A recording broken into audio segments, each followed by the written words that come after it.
This is the third and final video for Chapter 8. Now we're going to start off by talking about warranties. And warranties, starting in the upper left-hand corner of this slide, puts all the promises that a manufacturer has into writing.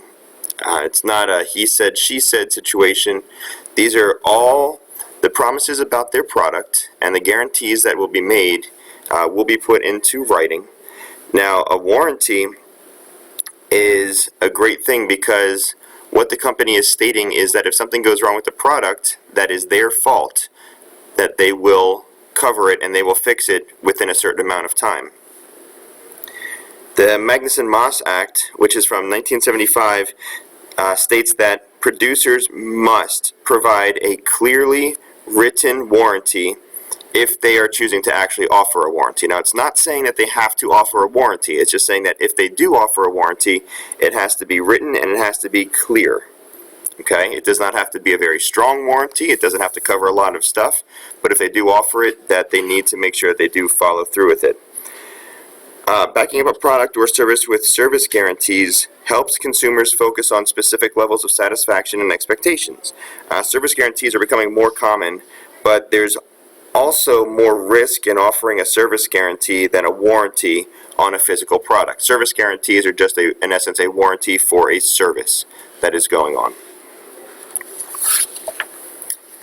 All right, checking your knowledge. McDonald's announced that at select locations, if drive-through customers do not get exactly what they want within 2 minutes of placing the order, their next meal will be free. This promise by McDonald's is a good example of best option here. McDonald's is a service business.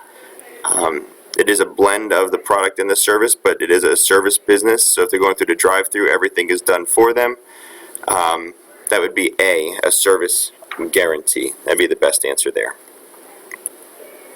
All right, the difference between consumer products and business products. Consumer products are simply the ones that are meant for the final user. These are the ones that are like you and I, products that we use. Business products are the products that are meant for use in making other products. All right, these are components that are put into the other products to be able to then be sold as usually consumer products for you and I. There are some products that fit into both categories, but just know the difference between the two. Okay, consumer product classes. Definitely know these. Definitely know the different categories and the different segments here. First of all, convenience products. These are the ones that you purchase them without any real thought. They're usually very inexpensive. You usually buy these on a regular basis. There's not a whole lot of thought or process that goes into these. They're bought out of habit. Now, there are three different subcategories here: staples, impulse products, and emergency products. Staples are things like your favorite cereals, soup that you like to eat, any kind of packaged foods, I think the book uses, that are used every day in most households. These are things that are a given in most households. Impulse products are bought quickly.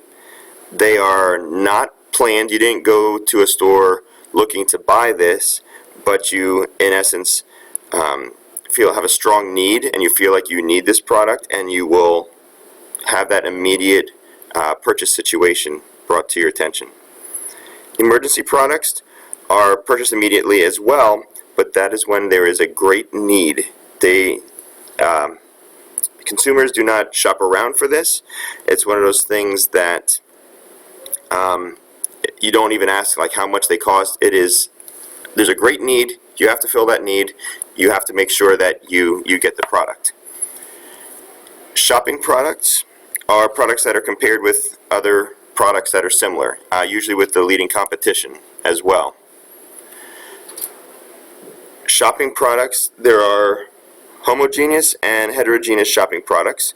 Homogeneous shopping products are ones that consumers or customers see as pretty much the same from one competitor to another and are looking for the ones that have the best price. Because if the products themselves are relatively the same, the price could be the determining factor. The heterogeneous shopping products are seen as different, maybe based upon quality from one manufacturer to another. Quality, features, style of the products matter a lot more to consumers in this regard than just simply the price does. Specialty products are ones that you and I, we really want, and there are really no substitutes. There are no acceptable substitutes for these products.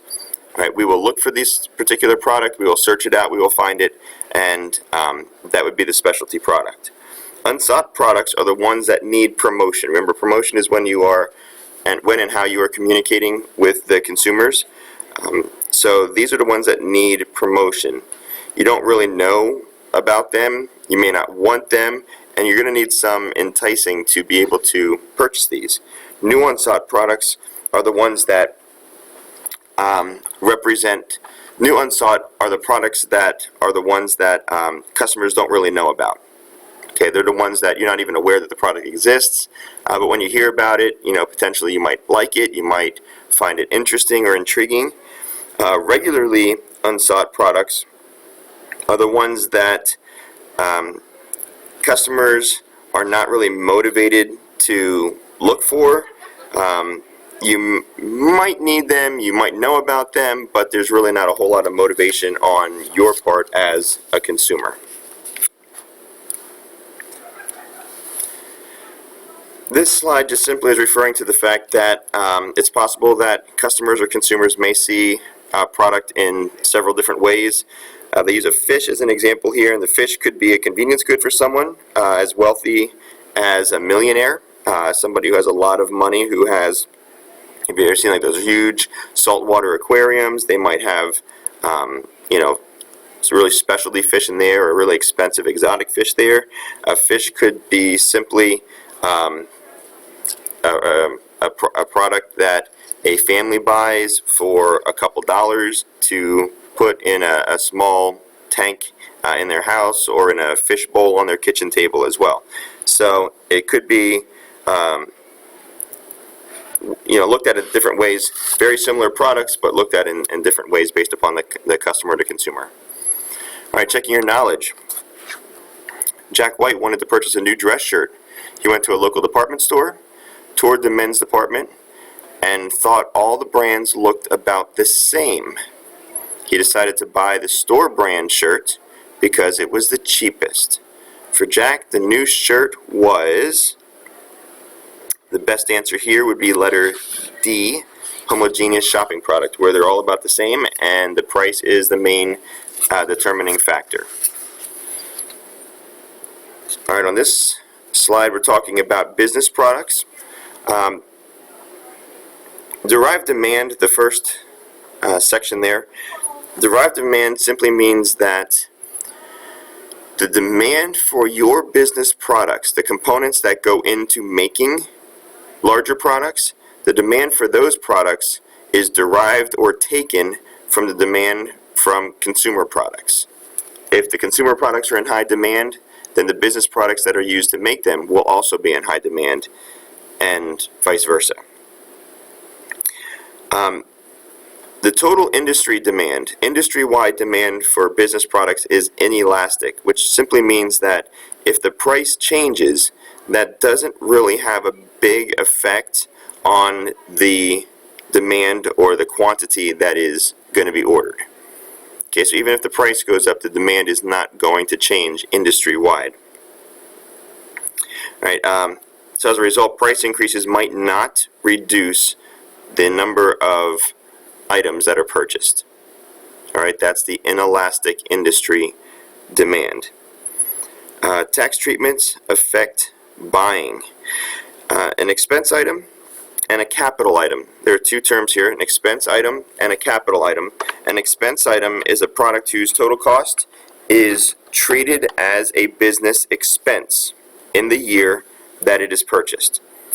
Okay, expense item is a product whose total cost is treated as a business expense in the year it is purchased.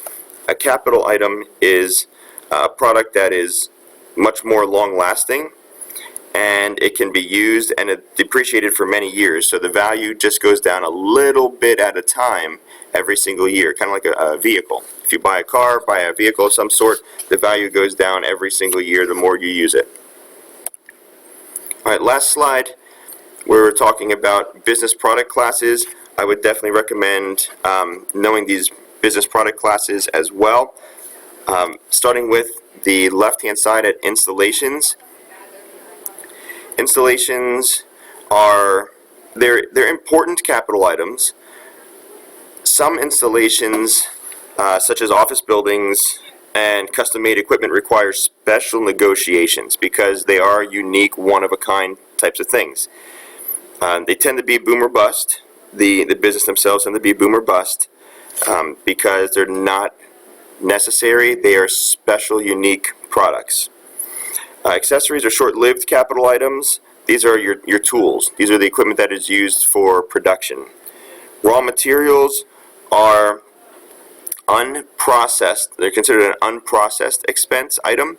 In essence, they become a physical part of a physical good. The raw materials are the things that become part of a good, a product, a tangible item.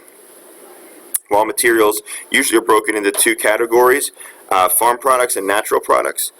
Farm products are grown or raised by farmers. Natural products are those that you can find just in nature, minerals, timber, things like that. Components are processed expensed items that become part of a finished product. They are finished or nearly finished products that go into other products. Component materials do require a little bit more processing before becoming part of the final product. It needs to put a little bit more time and effort and work into these to get them processed to where they need to be part of this final product as well. Supplies are expense items that do not become part of a finished product. Supplies are broken usually into like 3 different types. The book refers to them as 3 different types. That's where the MRO supplies are at the bottom. Maintenance supplies include products like light bulbs, paint, things like that. Repair supplies are any parts that are needed to fix broken or worn or used equipment. And operating supplies are things needed to actually do the work, like paper clips and the toner that goes into your printer and stuff like that. Lastly, professional services are specialized services that support a firm's operations, and they are considered expense items. This is the end of Chapter 8, and then get ready to move on and look at Chapter 9's videos as well.